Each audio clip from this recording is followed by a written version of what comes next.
بسم اللہ الرحمن الرحیم۔ ایک دوست نے دوسرے دوست سے پوچھا، آپ نے زندگی میں پہلا جھوٹ کب بولا؟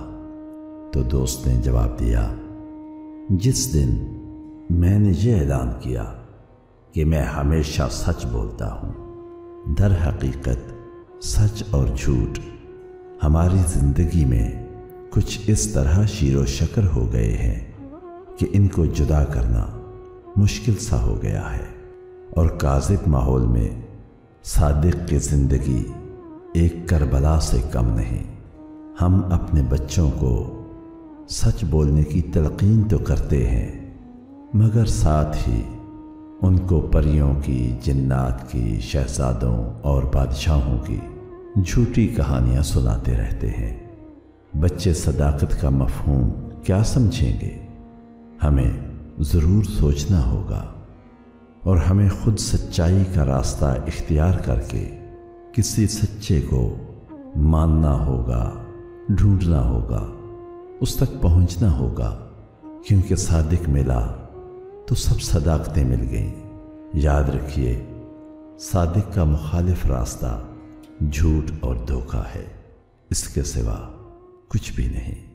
سچ اور جھوٹ کے بارے میں سیدنا علی المرتضیٰ علیہ السلام کے چند فرمودات۔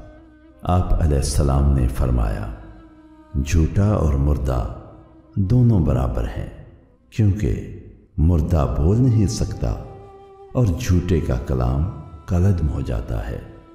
جھوٹ بولنے کی عادت عزت کو گھٹاتی ہے، چہرے کی رونق کو دور کرتی ہے اور رزق کی برکت کو مٹا دیتی ہے۔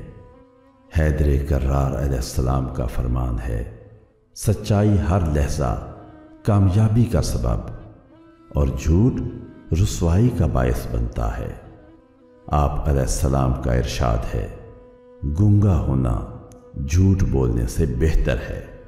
جو شخص سچائی کو نظر انداز کر دیتا ہے اور اس پر توجہ نہیں دیتا تو آخر کار اللہ تعالی اس پر رحمت کی سب راہیں تنگ اور بند کر دیتا ہے۔